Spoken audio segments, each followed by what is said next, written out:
திருவாழ்க திருவே துணை, குருவாழ்க குருவே துணை. ஓம் கம் கணபதி நமக, முருகாசரணம் கந்தாசரணம், ஓம் சோம் சரணபவாய நமக. அன்பர் அனைவருக்கும் திரு விசாக ஜோதிடத்தின் சிவகுருநாதனின் அன்பான இனிய வணக்கங்கள். இந்த பதிவில் நாம் வைகாசி மாதத்திற்கான ராசி பலனை பார்க்கப் போகிறோம். வைகாசி மாதத்தில் இருக்கக்கூடிய கிரக நிலை, அதற்கு பிறகு கிரகங்களின் மாற்றம், இதை வைத்து இந்த 12 ராசிகளுக்கும் நாம் பலனை பதிவிடுகிறோம். ஆகவே முதலில் கிரக நிலையை பார்த்து விடலாம். மேஷத்தில் சூரியன் செவ்வாய், ரிஷபத்தில் புதன், மிதுனத்தில் குரு சுக்கிரன், சிம்மத்தில் கேது, கும்பத்தில் ராகு, மீனத்தில் சனி. இதுதான் வைகாசி மாதம் தொடக்கத்தில் உள்ள கிரக நிலைகள். பிறகு அதாவது வைகாசி மாதம் பிறக்கும் பொழுது வைகாசி மாதமே சூரியனுடைய பயிற்சியில் தான் பிறக்கிறது. வைகாசி மாதம் 1ஆம் தேதி சூரியன் மேஷத்திலிருந்து ரிஷபத்திற்கு வருகிறார். வைகாசி மாதம் 15ஆம் தேதி ரிஷபத்திலிருந்து மிதுனத்திற்கு புதன் போகிறார். வைகாசி மாதம் 18ஆம் தேதி மிதுனத்திலிருந்து கடகத்திற்கு குரு உச்சமாக பயிற்சியாகிறார். இது மிகவும் ஒரு முக்கியமான நகர்வு. ஏன்னால் குரு ஒரு வருட கிரகம். பொதுவாக வருட கிரகங்களாகிய குரு, சனி, ராகு, கேது பயிற்சிகள் முக்கியத்துவம் பெறும். ஆகவே இந்த குருவினுடைய நகர்வுக்கு இந்த மாதத்திற்கு அந்த குரு பயிற்சி தொடக்க பலன்கள் கூறப்படும். குரு பயிற்சியின் விரிவான பலன்களை நாம் இன்னும் 2-3 நாட்களில் பதிவிடப் போகிறோம். அதை நீங்கள் பார்த்து கொள்ளுங்கள். குரு பயிற்சி பலன், ஒரு வருடத்திற்கான குரு பயிற்சி பலன். வைகாசி 25 அன்று மிதுனத்திலிருந்து கடகத்திற்கு சுக்கிரனும் பயிற்சியாகிறார். இதுதான் இந்த மாதத்தில் இருக்கக்கூடிய ஒரு கிரகங்களின் மாற்றங்கள். இதை வைத்து 12 ராசிகளுக்கும் ஏற்படக்கூடிய நன்மை தீமைகளை பார்க்க இருக்கிறோம். நன்மைகள் வரவேற்கப்படுகிறது, தீமைகள் வந்தால் கவலை வேண்டாம். அதற்கு நாம் பரிகாரம்னா பெருசாக எதுவும் உங்களை பயமுதலமாக இருக்காது. இறை வழிபாடு, இறை சிந்தனை, இறைவருக்கு பிரீத்தி செய்வது, இதுதான் எங்களுடைய பரிகார கோட்பாடு. அதை சொல்கிறோம். அதை செய்து மன மகிழ்ச்சியுடன் இந்த மாதத்தை நீங்கள் கடந்து செல்லலாம்.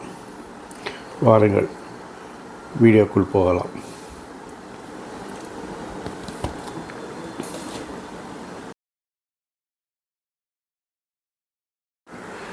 தனுசு ராசி அன்பர்களே, மாத தொடக்கத்தில் உங்கள் ராசிநாதன் சப்தம ஸ்தானத்தில் இருக்கிறார். அவரது பார்வை உங்கள் ராசியின் மீது பதிவதால் மாத தொடக்கத்தில் மகிழ்ச்சியாகவே இருக்கும். இருந்தாலும் வைகாசி 18ஆம் தேதி அவர் கடகராசிக்கு பயிற்சியாகிறார். அஷ்டமஸ்தானத்திற்கு வரும் குருவால் ஆரோக்கிய குறைவுகள் ஏற்படும், மருத்துவ செலவுகள் கூடும், விரயங்கள் கூடும், நட்பு பகையாக, உறவினர்கள் மூலம் மன வருத்தங்கள் ஏற்படலாம். மாதத்தின் பிற்பாதியில் கவனமாக செயல்படுவது நல்லது. வியாழக்கிழமை தோறும் விரதமிருந்து குரு பகவானை கொண்டக்கடலை மாற்றி சாற்றி வழிபடுவது உங்களுக்கு நன்மையை தரும். இனி ஓரொரு கிரகங்களின் நகர்வை வைத்து அதற்குரிய பலன்களை பார்க்கலாம்.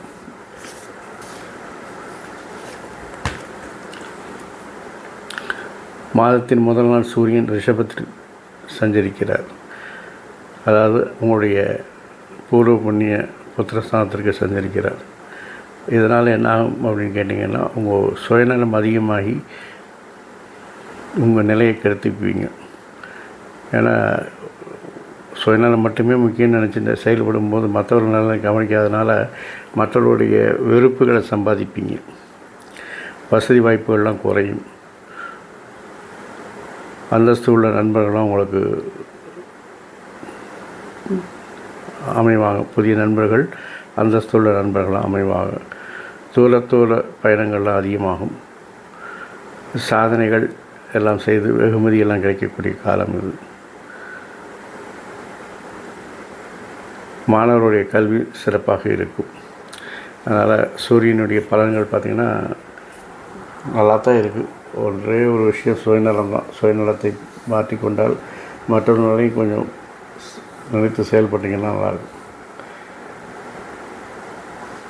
குழந்தைகளால் முன்னேற்றம், தைரியம் ஏற்படும். மூத்தோரும் மதித்தீங்கன்னா அவருடைய ஆசீர்வாதம் கிடைக்கும், அரசு பதவி கிடைக்கும்.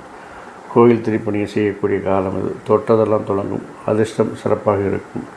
அதிகாரிகள் ஆதரவு நன்றாக இருக்குது. அரசு உதவிகள்லாம் கிடைக்கும். வைகாசி 16 வரைக்கும் ரிஷபத்தில் புதன் சஞ்சரிக்கிறார். பிறர் விஷயத்தில் தலையீடு செய்வது குழப்பத்தை ஏற்படுத்தும். வியாபாரத்தில் போட்டி பந்தயங்கள் அதிகமாகும். கடன்கள் எல்லாம் வாரா கடன்களாகிடும். கடன் கொடுக்காதீங்க, ஏன்னா இந்த மாதம் கொடுத்த கடன் திரும்பி வராது. ஏற்கனவே கொடுத்ததை எப்படியாவது வாங்கி கலெக்ட் பண்ணுறதுக்காக வழியை பாருங்கள். கல்வி கற்கும் மாணவர்களுக்கு தடை தாமதங்கள் ஏற்படும். ஆரோக்கியத்தில் குறைவுகள் ஏற்படலாம். தாயாருக்கு கண்டங்கள் வருவதால் தாயாருடைய ஆரோக்கியத்தில் கவனம் செலுத்த வேண்டியது நல்லது. நண்பர்கள் பகைவர்களாக ஆகக்கூடிய காலம் இது. வைகாசி 15க்கு அப்புறம் மிதுனத்தில் இருக்கக்கூடிய புதன் கடகத்திற்கு பயிற்சியாகிறார். மாமன் மைத்தனர்களோட மனஸ்தாபங்கள் ஏற்படலாம். பயணங்களால் பலன்கள் அதிகமாகலாம். புதிய முயற்சிகள் வெற்றி வரும். நிலுவையில் இருந்த வழக்குகள்லாம் உங்களுக்கு சாதகமாக இருக்கும். வீட்டிற்கு தேவையான விலை வந்த பொருட்களை வாங்கி சிறப்பாக செய்வீர்கள். தொழிலில் பார்ட்னர்ஸ் புதிதாக வந்து உங்களுக்கு சேருவார்கள். ஆகவே புதன் உங்களுக்கு பெரிய தீமைகளை செய்வதாக தெரியவில்லை. சுக்கிரன் பார்த்திங்கன்னா வைகாசி 24 வரைக்கும் மிதனத்தில் இருக்கிறார். அதுக்கப்புறம் தான் அவர் கடகத்துக்கு பயிற்சியாகிறார். 6க்கும் 11க்கும் அதிபதியான சுக்கிரன் 7ல் சப்தம ஸ்தானத்தில் குருவோடு இணைந்து இருப்பது மனக்குழப்பம் அதிகரிக்கும். அக்கம் பக்கத்தினரில் கொஞ்சம் பகைமை உருவாகும். அவங்களெல்லாம் அட்ஜஸ்ட் பண்ணி போக வேண்டிய காலகட்டம் இது.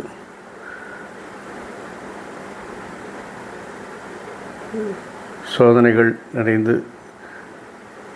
குழப்பங்கள் அதிகரிக்கும். அதனால் சிந்தித்து நிதானமாக செயல்பட வேண்டிய காலம் இது.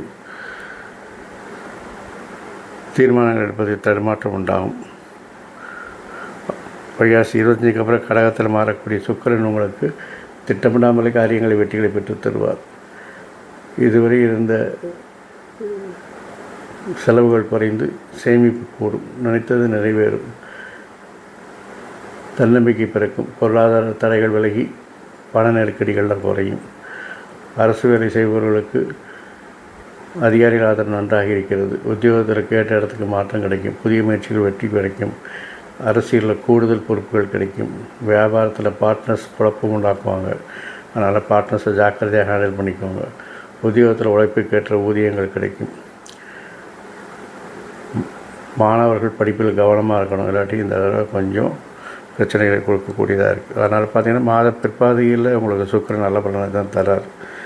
அதனால் பிரச்சனை ஒன்றும் இல்லை. குரு வைகாசி 17 வரைக்கும் மிதனத்தில் இருந்துட்டு 18ஆம் தேதி கடகத்திற்கு உச்சமாகி பயிற்சியாகிறார். ராசிநாதன் அஷ்டமத்தில் உச்சம் பெறுவது நல்லதல்ல.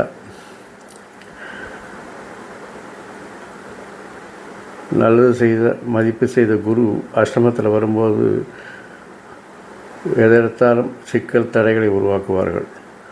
மன அமைதி குறையும். 1 மடங்கு வரவு வந்தால் 8 மடங்கு செலவு வரும். உடல்நல மோசமாகும். அறுவை சிகிச்சை போன்ற மருத்துவ செலவுகள் அதிகரிக்கும். குருவினுடைய பார்வையினால் குடும்பத்தில் முன்னேற்றம் உண்டாகும். தாயின் உடல்நலம் சீராகும். வீடு வாங்கக்கூடிய யோகங்கள் உண்டாகும். புதிய வாகனங்கள்லாம் வாங்குவீங்க. ஆகவே உங்களுக்கு வரக்கூடிய பிரச்சனைகளை தீர்ப்பதற்கு ஆஞ்சநேயர் வழிபாடு, சித்தர் வழிபாடு சிறப்பாக இருக்கும். வியாழக்கிழமை தோறும் குருவுக்கு கொண்டக்கடலை மாலை சாற்றி வழிபடுங்கள். நல்லதே நடக்கும்.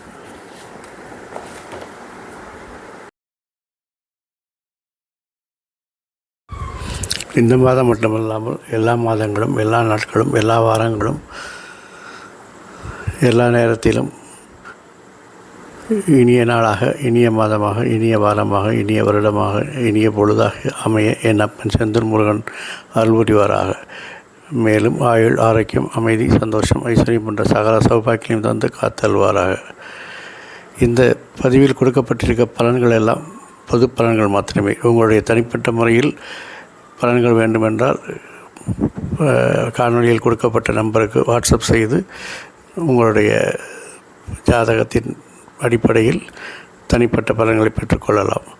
அதுபோல் இது குரு பயிற்சி இந்த மாதம் நடந்திருப்பதால் அதில் உள்ள பலன்கள் சுருக்கமாக கொடுக்கப்பட்டிருக்கிறது.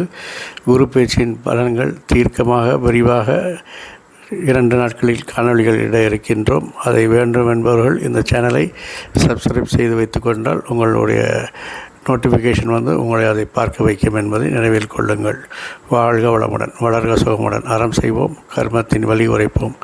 முருகாசரணம், கந்தாசரணம், எங்கும் மங்களம் உண்டாகட்டும். எங்களிடம் இதுபோல் இன்னொரு பதிவில் உங்களை சந்திக்கும் வரை உங்களிடமிருந்து தற்காலிகமாக விடைபெறுவது உங்கள் அன்பன் திரு விசாக ஜோதிடத்தின் சிவகுருநாதன். நன்றி, வணக்கம்.